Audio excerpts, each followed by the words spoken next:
Hello hi, എൻ്റെ പേര് Alden. എൻ്റെ അടുത്ത ഫ്രണ്ട്സിനെ ആൾഡു എന്ന് വിളിക്കും.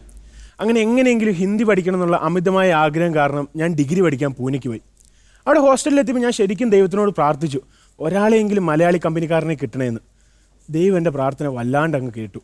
ഞങ്ങൾ ടോട്ടൽ 32 പേരിൽ 29 പേര് മലയാളികൾ, 3 പേര് ഹിന്ദിക്കാർ. അതിലൊരു ഹിന്ദിക്കാരനാണെങ്കിൽ ഞങ്ങളുടെ കൂടെ വന്ന് മലയാളമൊക്കെ പഠിച്ച് ഒരു കൊച്ചിനെ അങ്ങ് സെറ്റ് ചെയ്തു. അങ്ങനെ ക്ലാസ്സൊക്കെ തുടങ്ങി. അപ്പോൾ ക്ലാസ്സിലൊരു പെൺകുട്ടി മലയാളിയാണ്, പക്ഷേ ജനിച്ചതും വളർന്നതെല്ലാം പൂനെയിൽ. ഒരു മംഗാളി കൊച്ച്. ഇത്രയും വലിയ സ്റ്റേജിൽ ഞാനിപ്പോൾ എങ്ങനെ പേരൊക്കെ പറയാം, തൽക്കാലം നമുക്ക് കുണ്ടലകുമാരി എന്ന് വിളിക്കാം. നമ്മുടെ നാട്ടിലെ ചാരിയും ചുരിദാറും ഒക്കെ കണ്ടിട്ട് പോയി എനിക്ക് അവിടെ ചെന്നപ്പോൾ എല്ലാം അത്ഭുതങ്ങളായിരുന്നു. കുണ്ടലകുമാരിയും നൈസൊരു അത്ഭുതമായിരുന്നു. അവളെന്നെ ചെറിയൊരു നോട്ടം ഉണ്ടായിരുന്നു, പക്ഷെ ഞാൻ ഫുൾ ടൈം അവളെ തന്നെ നോക്കിയിരിക്കുമായിരുന്നു. അങ്ങനെ ഇരിക്കുമ്പം ഞങ്ങളുടെ എക്കണോമിക്സ് സാർ എന്നോടൊരു ചോദ്യം, ഹിന്ദിയിലൊരു മുട്ടൻ ചോദ്യം. എന്നെ അറിയാലോ, മലയാളത്തിൽ മര്യാദയ്ക്ക് ചോദിച്ചാൽ എനിക്ക് പറയാൻ അറിയത്തില്ല, പിന്നെയാണ് ഹിന്ദിയിൽ. പക്ഷെ ഞാൻ എന്നാലും എൻ്റെ ഫുൾ കോൺഫിഡൻസിൽ എഴുന്നേറ്റ് നിന്നിട്ട് എൻ്റെ പേരും അഡ്രസ്സും അങ്ങ് പറഞ്ഞു. സാർ ചിരിച്ചു, പിള്ളേർ ചിരിച്ചു, കുണ്ടലകുമാരിയും ഒരു നൈസ് ചിരി തന്നു.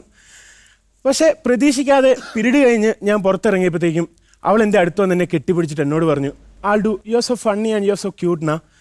അപ്പോൾ തന്നെ എൻ്റെ കിളി പോയി. ഞാൻ കണ്ണടച്ച് തുറന്നു നോക്കുമ്പോൾ സൈഡിൽ കൂടെയൊക്കെ പൂമ്പാറ്റ തുറക്കുന്നു, ഫ്രണ്ടിൽ പ്രിൻസിപ്പൾ മറ്റേ ബുക്കൊക്കെ ഇറക്കിയിട്ട് ആഷിക്കുബനായ എന്ന് പാട്ടൊക്കെ പാടി നടക്കുന്നു. അപ്പോൾ തന്നെ ഞാൻ ഉറപ്പിച്ചു, എൻ്റെ കുണ്ടലകുമാരീനെ ഞാൻ വേറെ ആർക്കും വിട്ടുകൊടുക്കൂല, എൻ്റെ കുണ്ടലകുമാരി എനിക്കുള്ളത് തന്നെയാണ്. അങ്ങനെ എൻ്റെ കൂട്ടുകാരോടൊക്കെ പറഞ്ഞു, പുച്ഛം, വമ്പം പുച്ഛം. അമ്മാർ പറഞ്ഞു, അവളെ കാണാൻ 0 സൈസും, നീയാണെ XXL, നിനക്ക് സെറ്റ് ആവൂലാന്ന്. അപ്പോൾ തന്നെ ഞാൻ വിട്ടു, ഒഴിവാക്കി ഫ്രണ്ട്ഷിപ്പ്. നമുക്ക് കുണ്ടലകുമാരി ഉണ്ടല്ലോ, ഹിന്ദി പഠിക്കണമല്ലോ, ഹിന്ദി പഠിക്കണം എന്നാണല്ലോ എൻ്റെ മെയിൻ.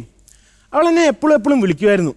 വെയിലത്തിറങ്ങിയ വേർക്കുമെന്ന് വിചാരിച്ച് വീട്ടിലിരുന്ന് ചീട്ട് മാത്രം കളിക്കാറുള്ള എന്നെ കൊണ്ട് അവൾ രാവിലെ തൊട്ട് വൈകിട്ട് വരും ഷോപ്പിങ്ങിന് കൊണ്ടുപോകും. ഞാൻ ആദ്യം പറ്റില്ല എന്നൊക്കെ കട്ടയ്ക്ക് പറയും. പക്ഷേ എന്നാലും ഹേ Aldu just come with Meena എന്ന് കേൾക്കുമ്പോഴത്തേക്കും എൻ്റെ കയ്യിൽ നിന്ന് പോകും. ഞാൻ അവൾക്ക് 650 രൂപേൻ്റെ ഐസ്ക്രീം മേടിച്ചു കൊടുക്കും. ഞാൻ എന്നിട്ട് പല്ലുവേദന എന്ന് പറഞ്ഞിട്ട് സൈഡിലിരിക്കും. ഓരോ ദിവസം കഴിയുന്നതോറും ഞങ്ങളുടെ സൗഹൃദം വളർന്ന് അതൊരു പ്രണയമായി.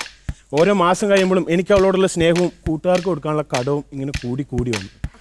അങ്ങനെ അവളുടെ ബർത്ത്ഡേ ഒക്കെ ആയി ഒട്ടും കുറച്ചില്ല, ഒരു iPhone 12 Pro Max തന്നെ ഞാനങ്ങ് മേടിച്ചു കൊടുത്തു. ഭയങ്കര സന്തോഷമായി, ഭയങ്കര എക്സൈറ്റഡ് ആയി. ഹോ മൈ ഗോഡ് എന്ന് പറഞ്ഞ് എന്നെ വീണ്ടും കെട്ടിയൊക്കെ പിടിച്ചു. അങ്ങനെ ഹാപ്പി ആയിട്ട് പോന്നു. അങ്ങനെ ഒരു ദിവസം അവളെന്നെ വിളിച്ചു. ഞാൻ റൂമിലിരിക്കുമ്പോൾ അവളെന്നെ വിളിച്ചിട്ട് എന്നോട് പറഞ്ഞു, hey Aldu just come to the park നാ, നിനക്കൊരു സർപ്രൈസ് ഉണ്ട്. പക്ഷേ ലഡു പൊട്ടി എന്ന് പറയുന്ന പോലെയായിരുന്നു. ഞാൻ നല്ല അടിച്ചു കുട്ടപ്പനായി, 2500 രൂപേൻ്റെ സ്പ്രേ ഒക്കെ അടിച്ച്, സ്പ്രേ അടിക്കുന്ന കുണ്ടലകുമാരിക്ക് എന്നെ കണ്ട കെട്ടിപ്പിടിക്കണം, അതുകൊണ്ടാണ് ഞാൻ 2500 രൂപേൻ്റെ സ്പ്രേ ഒക്കെ അങ്ങ് അടിക്കുന്നത്. അങ്ങനെ ഞാൻ അവളുടെ മുമ്പിലേക്ക് ചെന്നു, പാർക്കിലേക്ക് ചെന്നു. ഞാൻ അവിടെ ചെന്ന് നോക്കുമ്പം അമിതാഭ് ബച്ചൻ്റെ പൊക്കവും അല്ലു അർജുൻ്റെ ലുക്കുമായിട്ടൊരു നാറി അവളുടെ അടുത്ത്. അപ്പം തന്നെ എനിക്ക് മനസ്സിലായി, പൊട്ടിയത് ലഡു ഒന്നുമല്ല, കാട്ടുപന്നിക്കിട്ട് വെച്ച വെടിയാണ്. അത് എൻ്റെ നെഞ്ചത്ത്. പക്ഷെ ഞാൻ എന്നാലും രണ്ടും കൽപ്പിച്ച് അവളുടെ മുമ്പിലോട്ട് ചെന്നു. അവൾ എന്നോട് പറഞ്ഞു, hey Aldu this is Shakul Sharma, this my would B.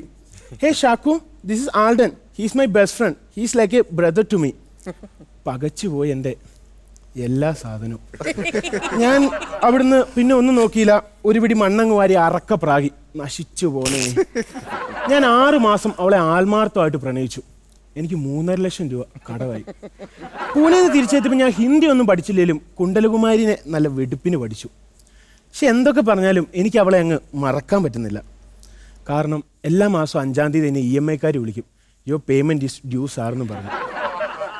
എനിക്ക് ഇപ്പോൾ പ്രണയിച്ചുകൊണ്ടിരിക്കുന്ന സഹോദരന്മാരുടെ എൻ്റെ അനുഭവത്തിൽ നിന്ന് എനിക്കൊരു ഒറ്റ കാര്യം പറയാനുള്ളൂ, പ്രണയം ദുഃഖമാണുണ്ണി, ഉറക്കമല്ലോ സുഖപ്രദം. That's my time guys. കൊള്ളായിരുന്നു, കൊള്ളായിരുന്നു.